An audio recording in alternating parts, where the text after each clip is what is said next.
सगळे गावकरी विद्यार्थी इथं जमला? आज आळणी गावातील सर्व समाजाच्या जाती धर्माच्या लोकांना पवळ नावाच्या माणसापासून त्रास आहे, त्यामुळं अख्खा गाव या ठिकाणी जमला. प्रत्येक जाती धर्माचे लोक या ठिकाणी जमलेले आहेत, कारण त्या प्रवृत्तीला विरोध आहे. विशिष्ट म्हणून एखाद्या माणसाला विरोध नाही. तो कुठलेही 2 नंबरचे धंदे करतो, पैसे कमवतो आणि लोकांना सांगतो पोलीस आमचं काय करू शकत नाही, आम्ही त्यांना पैसे देतोय, माझ्यावर कुठलाही गुन्हा नोंद होऊ शकत नाही कारण पोलीस माझ्या ताब्यात आहे, असं छाती ठोकपणे सांगतो. कुठलाही गुन्हा करतो. आज परवाच गुटखा काहीतरी 5-25 लाखाचा गुटखा पकडला. त्या गुटख्यामध्ये मेन आरोपीला 5 नंबरचा आरोपी केलेला आहे. ह्याला खत पाणी कोण घालतंय? माझा प्रशासनाला जाब आहे, या विषयाला खत पाणी कोण घालतं? आदरणीय देवेंद्र फडणवीस साहेबाला माझी कळकळीची विनंती आहे, साहेब चुकीच्या प्रवृत्तीला उस्मानाबाद जिल्ह्यामध्ये खत पाणी घातलं जात आहे गृह विभागाकडून. आपण लक्ष देऊन या प्रवृत्तीला हाणून पाडण्याची गरज आहे. मी सरपंच आहे आळणी गावचा, मला काय वेदना आहेत माझ्या जीवाला माहिती आहे. आज मी या ठिकाणी बाईट देतोय, पण उद्या माझ्या जीविताला काय धोका आहे माझ्या जीवाला माहिती. गावात फिरू देत नाहीत, एवढी दहशत आहे. मुली बाळा शाळेत चालल्या तर त्या मुली बाळाला रस्त्यावर गाड्या आले लावतात, खवळतात. अहो, मुली शिक्षण घ्यायचं सोडून द्यायच्या तयारीत आहेत आळणीमध्ये. एवढी वाईट अवस्था या माणसाने केली आणि याला जबाबदार पोलीस प्रशासन आहे, असं देवेंद्र फडणवीस साहेबाला माझा जाहीर आरोप आहे. उस्मानाबादच्या पोलीसवर, उस्मानाबाद ग्रामीण पोलीसच्या 2 तास झाले या ठिकाणी उभा. SP मॅडमचा प्रोटोकॉल आहे, मॅडम खाली यायला तयार नाहीत, अन्याय ऐकायला तयार नाहीत. मरायची वेळ आली एका लोकांची. स्टेटस बघा, हे स्टेटस दाखवा. बाप आमचा केलं, ह्या व्यक्तीला बाप केलाय गावाचा.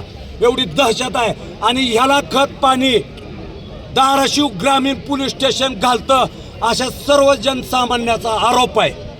मी जिम्मेदारीनं सांगतो, 6,000-7,000 लोकसंख्येचा गावचा सरपंच आहे मी. काय अवस्था गावाची आहे माझ्या जीवाला माहिती. 60 वर्षाच्या म्हाताऱ्या माणसाला जर कांटाळी दिली जात असेल, काय जिंदगीचा अर्थ आहे? लोक कटाळून आलेत.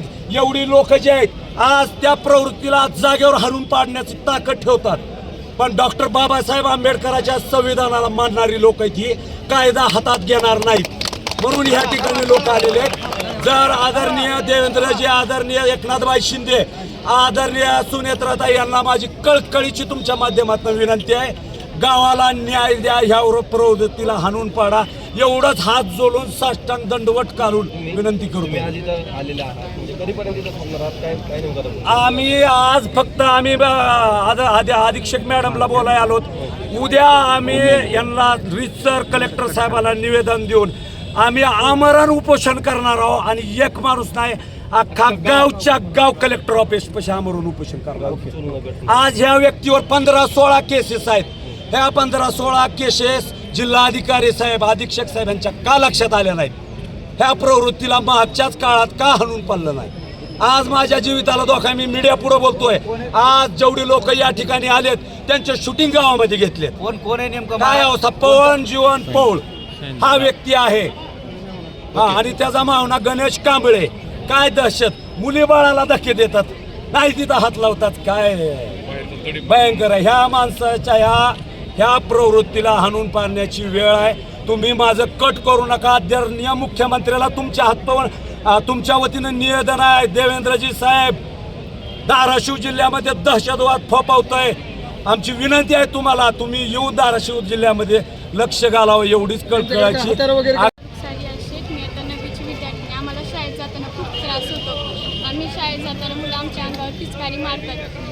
आम्ही शाळेत जाताना मुलं आमचा पिछा करतात आणि शिट्या देखील मारतात. आम्ही एकटा असलं तर आम्हाला गाडी थांबून काय पण विचारतात आणि मेसेज देखील पाठवतात. सांगितलं तुम्ही गावकऱ्याला, शाळेला सांगितलं का? हो, सांगितलं. मग काय होतं त्याच्यात?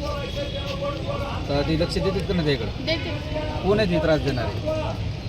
10-12 मुलं आहेत. हां, कोणची मुलं सांग जरा सविस्तर. मुलांची नाव माहीत नाही. असे खूप मुलं आहेत असे छेडछाड करणारे. असे काय त्रास देते जरा सांग की. काय जाताना अशी मुली दिसल्या की स्पीड वाढवणार, असं अंगावर थुकणार. आणि पोलीस यायच्या टायमिंगला, ती मुलांना माहित आहे पोलीस यायच्या टायमिंगला त्यांचं टाइम ती माहिती आहे म्हणून ते कोणतरी थांबते, त्यांना सांगते मुलं पोलीस यायला म्हणून ते तिथनं फरार होते. भीती वाटते का तुम्हाला? हां.